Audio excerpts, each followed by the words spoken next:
मैं वियोग नहीं, कृष्ण से योग चाहती हूँ। ये विरह अवश्य है, किंतु जानती हूँ कृष्ण ने मुझसे क्या कहा था कि इसी वियोग में मैं किसी भी प्रकार कृष्ण को ढूंढ सकती हूँ।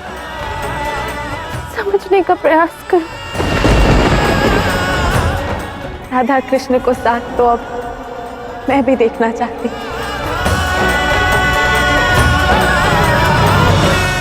राधा, क्या तुम मुझे अपनी सहायता करने का सौभाग्य दोगी?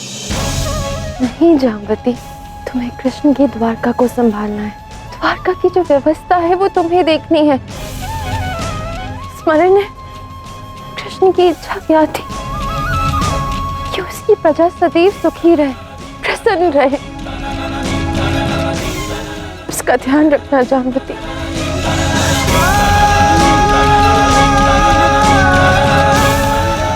चलो निषाद। जी।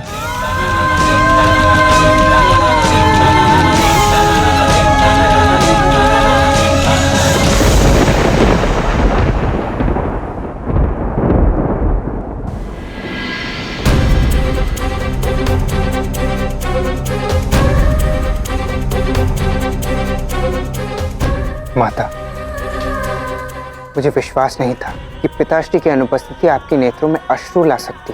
श्री कृष्ण और राधा के बिना द्वारका सूनी पड़ गई। श्री कृष्ण पाषाण का रूप ले चुके और राधा जोगन। परंतु हम तो यही चाहते थे ना, हम तो इसी दिन की प्रतीक्षा कर रहे थे ना। आप तो पिताश्री भी द्वारका में नहीं है और उसके साथ साथ तो राधा भी नहीं है। नहीं पुत्र, ये तुम क्या कह रहे हो? जो हुआ वो उचित नहीं था। मैं मेरे पति से अत्यंत प्रेम करती हूँ और उनका अंत मैं कभी नहीं चाहूंगी।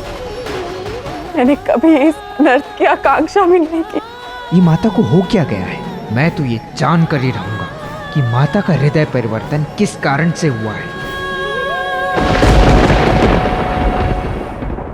हाँ माता, आप उचित कह रही हैं। जो कुछ भी हुआ, मुझे उसके लिए संवेदनशील रहना चाहिए। श्री कृष्ण तो हमें छोड़ के चले गए, किंतु राधा को हमें श्री कृष्ण के वियोग से उबारना ही होगा। पुत्र, बोलो, तुम मेरी इच्छा पूर्ण करोगे ना? अवश्य माता, आपकी इच्छा अवश्य पूर्ण होगी। अब आप जाइए और विश्राम कीजिए।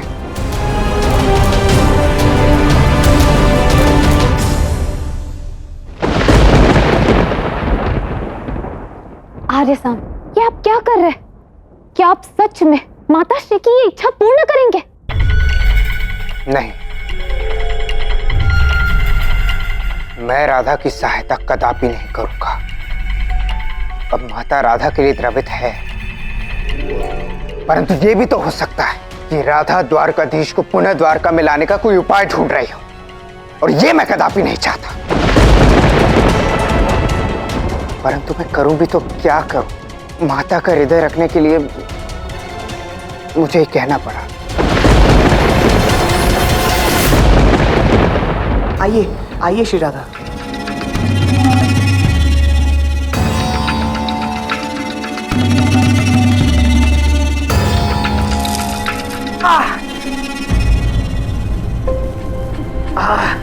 तुम ठीक हो? जी। श्री राधा, एक क्षण रुकिए। आइए आइए श्री राधा।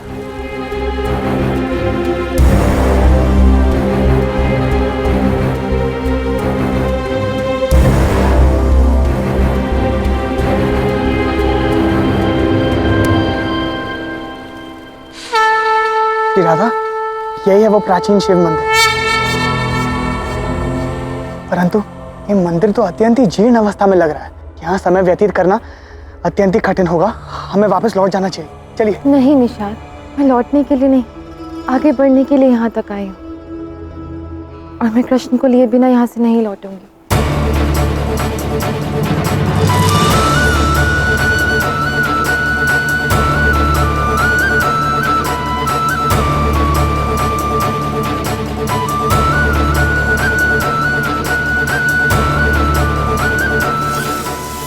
रुको निशाद, नहीं।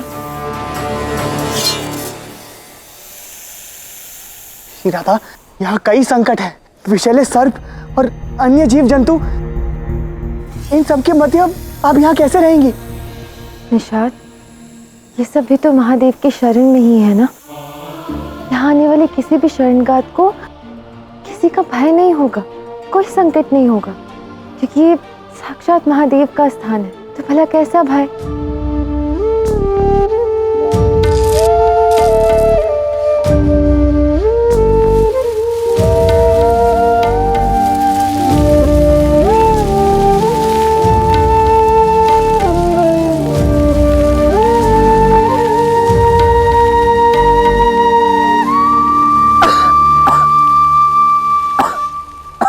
निशाद, तुमने मुझे मेरे गंतव्य तक पहुंचा दिया है।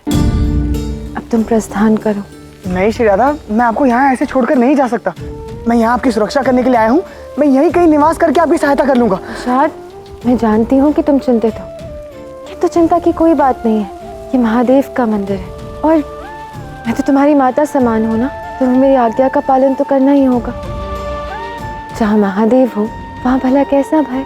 श्री राधा, मुझे आपको छोड़कर जाने की इच्छा नहीं हो रही, परंतु मैं आपकी आज्ञा का उल्लंघन भी नहीं कर सकता। आप अपना ध्यान रखिएगा। प्रणाम।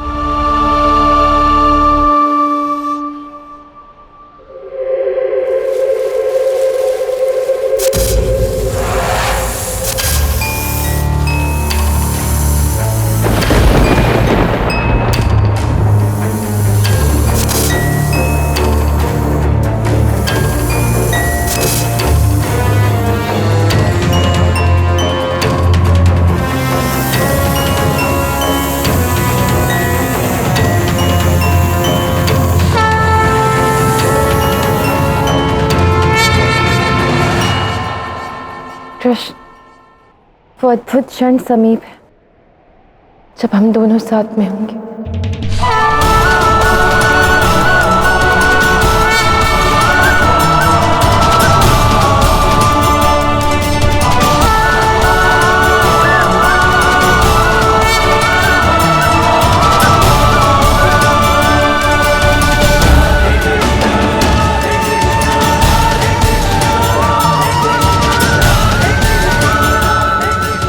प्रिय सेनाथ सही, आत्मा से तुम्हारे इस क्षण भी साथ हो, सदैव साथ रहूंगा। तो मेरे साथ के लिए तुम स्वयं को कितना दुख पहुंचा रही हो राधा। क्या दशा कर दी है तुमने स्वयं की।